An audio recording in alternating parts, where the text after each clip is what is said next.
Hello everyone, welcome to Kaushalam, India's best e learning platform, जहां आपको मिलते हैं अकाउंटिंग, फाइनेंस और टैक्सेशन से जुड़े डिफरेंट स्किल बेस्ड कोर्सेज, वो भी प्रैक्टिकल अप्रोच के साथ, जैसे e accounting, practices of income tax, GST और भी बहुत कुछ। तो सीखते रहिए कौशलम के साथ और बढ़ाएं अपने कदम एक उज्जवल भविष्य की ओर। आज हम बात करने जा रहे हैं इनकम टैक्स नोटिस के बारे में। जी हाँ, कई लोग जिन्हें इनकम टैक्स की तरफ से नोटिस मिलता है वो घबरा जाते हैं जब उनके पास ऐसा कोई नोटिस इनकम टैक्स डिपार्टमेंट की तरफ से आता है। अब यहाँ ये समझना जरूरी है कि इनकम टैक्स डिपार्टमेंट कब और किस तरह के नोटिस आपको भेज सकता है। वैसे आपको घबराने की जरूरत नहीं है। नोटिस अधिकतर उन्हीं केसेस में आता है जहां डिपार्टमेंट आपसे कुछ क्लेरिफिकेशन चाहता है। नोटिस का जवाब कैसे देना है और उसमें कौन से सेक्शन के हिसाब से आपके पास नोटिस आ सकता है, इसी की बात हम आज इस वीडियो में करने जा रहे हैं। सबसे पहले हम समझते हैं एक नोटिस और एक इंटीमेशन में क्या डिफरेंस है, क्योंकि आपके पास इनकम टैक्स डिपार्टमेंट से इंटीमेशन भी आता है और नोटिस भी आता है। इन दोनों में बहुत ही छोटा सा डिफरेंस है कि इंटीमेशन जो होती है वो एक सूचना है कि आपकी जो रिटर्न है वो प्रोसेस में जा चुकी है, और जो नोटिस है वो कहीं ना कहीं किसी क्लेरिफिकेशन के रिगार्डिंग होता है जो डिपार्टमेंट आपसे चाहता है। इंटीमेशन के लिए आपको कोई एक्ट नहीं करना होता, मींस आपको उसका कोई जवाब नहीं देना होता, लेकिन नोटिस में आपको जवाब देना जरूरी होता है। CBDT means central board of direct tax ने एक नई स्कीम लॉन्च की है जिसका नाम है सेंट्रलाइज्ड कम्युनिकेशन स्कीम। इस स्कीम के अंडर आप जितने भी कम्युनिकेशन आपसे डिपार्टमेंट करेगा वो इलेक्ट्रॉनिक मोड के थ्रू होंगे, जो आप खुद चेक भी कर सकते हैं इनकम टैक्स डिपार्टमेंट के ऑफिशियल पोर्टल पर। जो भी कम्युनिकेशन आपसे इनकम टैक्स डिपार्टमेंट करेगा 1 अक्टूबर 2019 के बाद, उन सब पर एक यूनिक आइडेंटिफिकेशन नंबर होगा, डिन नंबर जिसे हम कहते हैं। चलिए अब समझते हैं नोटिस और इंटीमेशन किस किस तरह के आपके पास आ सकते हैं। और सबसे पहले हम ये चेक करेंगे क्या जो नोटिस या इंटीमेशन आया है डिपार्टमेंट की तरफ से वो ऑथेंटिकेट है कि नहीं है। मीन्स सबसे पहले हमें चेक करना होगा ऑथेंटिकेशन ऑफ नोटिस, ऑर्डर और intimation issued by income tax department. तो आप कैसे ऑथेंटिकेट कर सकते हैं किसी नोटिस को कि जो नोटिस भेजा गया है वो डिपार्टमेंट की तरफ से ही भेजा गया है, वो सही है। सबसे पहले आपको क्या करना है, उसके लिए ई फाइलिंग पोर्टल पे जाना है। इनकम टैक्स के ई फाइलिंग पोर्टल पे जाने के बाद आपको जाना है क्विक लिंक्स में। क्विक लिंक्स में आपको मिलेगा एक ऑप्शन जो होगा ऑथेंटिकेट नोटिस और ऑर्डर इशूड बाय आईडीटी, उस पर क्लिक करना है। क्लिक करने के बाद ऑथेंटिकेट करने के लिए वहां पर आपको काफी सारे ऑप्शंस मिलेंगे कि आप किस तरह से ऑथेंटिकेट करना चाहते हैं कि जो नोटिस आपको मिला है वो आप ही से रिलेटेड है और डिपार्टमेंट द्वारा भेजा गया है। तो उसमें आप अपना पैन नंबर डाल सकते हैं, डॉक्यूमेंट का टाइप सेलेक्ट कर सकते हैं, असेसमेंट ईयर सेलेक्ट कर सकते हैं, इशू डेट, मोबाइल नंबर, इन सभी तरीकों से आप चेक कर सकते हैं कि ये जो नोटिस आपके पास आया है वो ऑथेंटिकेट है। चलिए बात करते हैं किस तरह के नोटिस या इंटीमेशंस आपके पास आ सकते हैं डिपार्टमेंट की तरफ से। तो सबसे पहले है सेक्शन 143 सब सेक्शन 1 के अंदर आया हुआ इंटीमेशन। तो सेक्शन 143(1) का जो इंटीमेशन है वो आपकी रिटर्न फाइल करने के बाद आपको डिपार्टमेंट की तरफ से भेजा जाता है, जिसमें बताया जाता है कि आपकी जो रिटर्न है वो डिपार्टमेंट तक पहुंच गई है, मींस आपकी रिटर्न सक्सेसफुली फाइल हो चुकी है और अब उस पर आगे कंप्यूटेशंस की जाएंगी। तो आपकी जो रिटर्न है उसमें कोई अर्थमेटिकल एरर हो सकती है, कोई इनकरेक्ट क्लेम हो सकता है, कोई खर्चे जो आपने अलाउ किए हैं या आपने क्लेम किए हैं वो डिसअलाउ हो सकते हैं, या फिर आपने हो सकता है कोई इनकम आपकी रिटर्न में फाइल नहीं की है या फिर आपने इंक्लूड नहीं की है। तो उस केस में आपके पास इस तरह के इंटीमेशंस आते हैं और इंटीमेशन में आपको बताया जाता है कि आपकी रिटर्न आगे सक्सेसफुल प्रोसेस हुई है कि नहीं हुई है।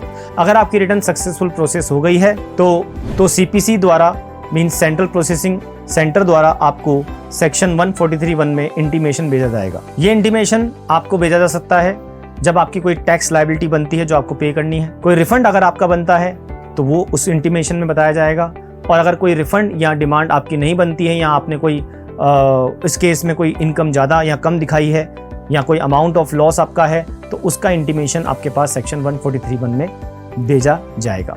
इन केस जहां कोई टैक्स डिमांड बनती है वहां इंटीमेशन जरूरी है डिपार्टमेंट द्वारा आपको भेजना within 1 year from the end of the year in which the return has been filed. Means जिस साल आपने रिटर्न फाइल की है उस साल से विदिन अ ईयर, 1 साल के अंदर अंदर आपके पास वो इंटीमेशन आना जरूरी है अगर आपका कोई टैक्स डिमांड बनता है, मतलब आपको कोई टैक्स जमा कराना है तो।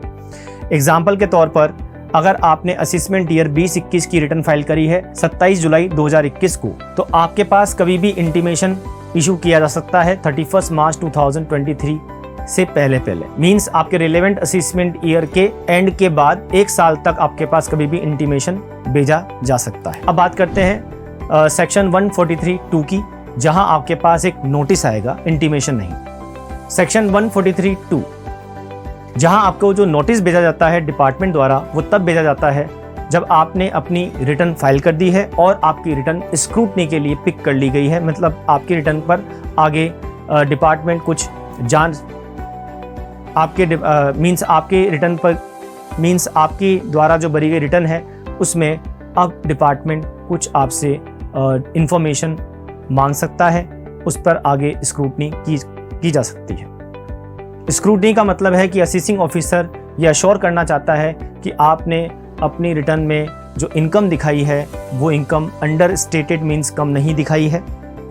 इसी तरह आपने एक्सेसिव लॉस क्लेम नहीं किए हैं, मींस जितने आपके एक्चुअल लॉस है उससे ज़्यादा लॉस क्लेम नहीं किए हैं, या आपने जो टैक्स पे किया है वो आपकी टैक्स लायबिलिटी जो बनती है उससे कम टैक्स पे नहीं किया है। तो इसलिए वहाँ आपकी जो है रिटर्न स्क्रूटनी की जाती है सेक्शन 143(2) में। इसके बाद अगर डिपार्टमेंट चाहे तो आपसे कोई क्लेरिफिकेशन अगर वो रिक्वायर्ड होगा तो आपको कुछ क्लेरिफिकेशन डिपार्टमेंट को देना होगा और इसके लिए वो आपके पास एक नोटिस भेजेगा अंडर सेक्शन 143(2). तो इस सेक्शन में आपके पास कुछ क्वेश्चनियर्स होंगे जो डिपार्टमेंट आपको भेजेगा, तो आपको उनका रिस्पॉन्स करना है जो भी सपोर्टिव डॉक्यूमेंट्स हैं जो डिपार्टमेंट आपसे चाहता है उनके साथ। ये नोटिस आपको डिपार्टमेंट भेजेगा आपके असेसमेंट ईयर के बाद within 6 month, means assessment year and होने के बाद 6 महीने के अंदर अंदर आपके पास ये नोटिस भेजा जाएगा। एग्जाम्पल के तौर पर अगर आपने अपनी रिटर्न फाइल करी है 20 मई 2020 को फॉर द असेसमेंट ईयर 2021, वहाँ पर आपके पास जो नोटिस है सेक्शन 143(2) का वो कभी भी आ सकता है 6 महीने के अंदर अंदर after completion of assessment year, means 30 सितंबर 2021 से पहले कभी भी आपके पास ये नोटिस आ सकता है। अब बात करते हैं अगले नोटिस की, जो कि इशू हो सकता है सेक्शन 148 में। सेक्शन 148 का नोटिस तब आता है जब डिपार्टमेंट को लगता है कि आपने अपनी इनकम यहाँ एस्केप करी है, मींस आपने जो रिटर्न फाइल करी है यहाँ तो उसमें आपने अपनी इनकम प्रॉपर्ली डिस्क्लोज नहीं करी, करेक्टली नहीं दिखाई, कम दिखाई है, या आपने टैक्स कम पे किया है, या फिर आपने रिटर्न फाइल ही नहीं करी जबकि आपको रिटर्न फाइल करनी थी as per the applicable provisions as per the law. Means आपको रिटर्न फाइल करने की लायबिलिटी आपके ऊपर थी, आप उस दायरे में थे, आपकी इनकम मिनिमम एग्जम्पशन लिमिट से ज्यादा थी, आपका कोई टैक्स बनता था लेकिन आपने रिटर्न फाइल नहीं करी, या फिर करी है तो आपने अपनी इनकम डिस्क्लोज नहीं करी प्रॉपर्ली, और फिर अगर इनकम डिस्क्लोज करी है तो फिर आपने उस पर टैक्स प्रॉपर्ली पे नहीं किया, तो इस केस में आपके पास नोटिस आएगा सेक्शन 148 का, जिसे हम एस्केपिंग असेसमेंट कहते हैं। इन सर्कमस्टांसेस में असेसिंग ऑफिसर को ये अधिकार है, ये राइट है, वो एंटाइटल्ड है कि वो आपकी इनकम को वापस से असीस या रीअसीस कर सकता है। असीस या रीअसीस करने का मतलब आपकी इनकम को दोबारा निर्धारित किया जाएगा कि आपकी सही इनकम क्या होनी चाहिए। इस असेसमेंट या रीअसेसमेंट को करने से पहले असेसिंग ऑफिसर आपको एक नोटिस भेजेगा सेक्शन 148 में। अब बात करते हैं ये नोटिस भेजने की टाइम लिमिट क्या होगी।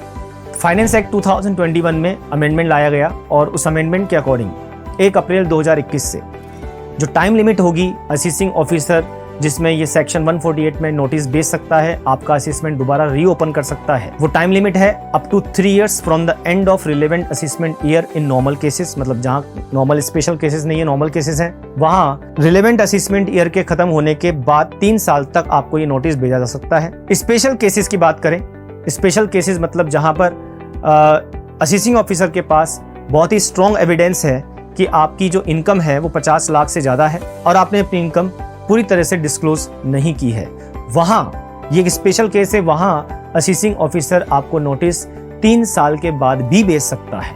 मीन्स ऐसा नहीं है कि 3 साल तक अगर आपके पास नोटिस नहीं आया तो आगे नहीं आ सकता, 3 साल बाद भी नोटिस आ सकता है इन स्पेशल सर्कमस्टांसेस में, और ये नोटिस आपको 3 साल के बाद भी भेजा सकता है और 10 साल तक ये नोटिस भेजा जा सकता है। मीन्स 3 साल के बाद भी, लेकिन 10 साल तक आपके पास ये नोटिस आ सकता है आपके रिलेवेंट असेसमेंट ईयर के एंड होने के बाद। अब क्या ये नोटिस आपके पास 4 साल तक भी आ सकता है? तो 4 साल तक अगर आपके पास नोटिस आता है तो फिर उस केस में नोटिस आपको असिस्टिंग ऑफिसर नहीं भेजेगा। उस केस में आपको असिस्टिंग ऑफिसर नोटिस तभी भेज सकता है जब उसके पास असिस्टेंट कमिश्नर या डिप्टी कमिश्नर जो कि इनकम टैक्स कमिश्नर हैं, उन्होंने वो नोटिस भेजने के लिए असिस्टिंग ऑफिसर को कहा हो और उसके वैलिड रीजंस वहां रिकॉर्ड किए गए हों। अब बात करते हैं कि 4 साल बाद, लेकिन क्या 6 साल तक भी नोटिस आ सकता है? जी हाँ, चीफ कमिश्नर या कमिश्नर अगर आपकी इनकम जो आपने एस्केप की है उस असेसमेंट से सेटिस्फाइड है और आपकी जो इनकम है वो 10 और जो आपकी इनकम एस्केप की गई है वो 1 लाख से ज्यादा है, मीन्स 1 लाख से ज्यादा आपने इनकम नहीं शो करी अपनी इनकम टैक्स रिटर्न में, तो आपके पास ये नोटिस 6 साल तक भी आ सकता है। अब क्या आपके पास नोटिस 6 साल बाद भी आ सकता है? जी हाँ, अप टू 16 ईयर्स, 16 साल तक, रिलेवेंट असेसमेंट ईयर के एंड होने के बाद 16 साल तक भी आपके पास नोटिस आ सकता है। उसकी शर्त यह है कि आपकी जो कोई असेट है वो आउटसाइड इंडिया लोकेटेड है, मींस इंडिया के बाहर है, और आपने उस असेट से रिलेटेड कोई इनकम एस्केप की है, नहीं दिखाई है अपनी रिटर्न में, अपने असेसमेंट में उसको शो नहीं किया है। उस केस में सेक्शन 148 का नोटिस आपके पास 16 साल तक भी आ सकता है। अब बात करते हैं नोटिस अंडर सेक्शन 245 के बारे में। सेक्शन 245 में नोटिस आपके पास तब आता है जब असेसिंग ऑफिसर के पास एक वैलिड रीजन है कि आपने जो टैक्स लायबिलिटी आपकी बनती थी प्रीवियस ईयर में वो आपने पे नहीं करी है, और वो चाहता है कि आपका करंट ईयर का जो रिफंड है, मतलब आपका प्रीवियस ईयर में तो कोई टैक्स लायबिलिटी बन रही थी जो आपने जमा नहीं कराई और करंट ईयर में आपका रिफंड बन रहा है, तो वो आपको रिफंड ना देकर आपके करंट ईयर के रिफंड को प्रीवियस ईयर के टैक्स लायबिलिटी से सेट ऑफ कर सकते हैं। और उसके लिए आपको जो नोटिस इशू होगा वो होगा सेक्शन 245 का नोटिस।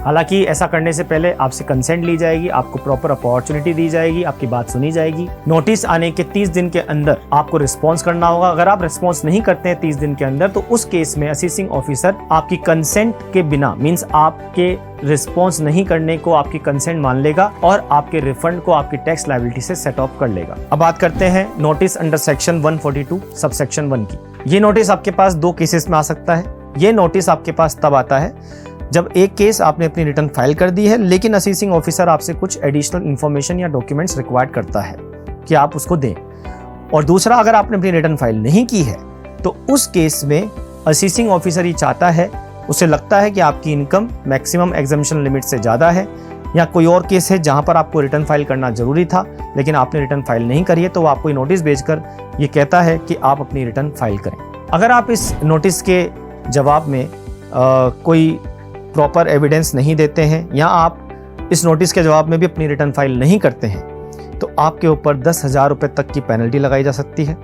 1 साल तक का प्रोसिक्यूशन है, या फिर दोनों पेनल्टीज, मींस प्रोसिक्यूशन और फी जो पेनल्टी है वो भी आपके ऊपर लगाई जा सकती है। तो ये थी जानकारी नोटिस जो आपको इनकम टैक्स डिपार्टमेंट से मिलते हैं उनके बारे में। Thank you.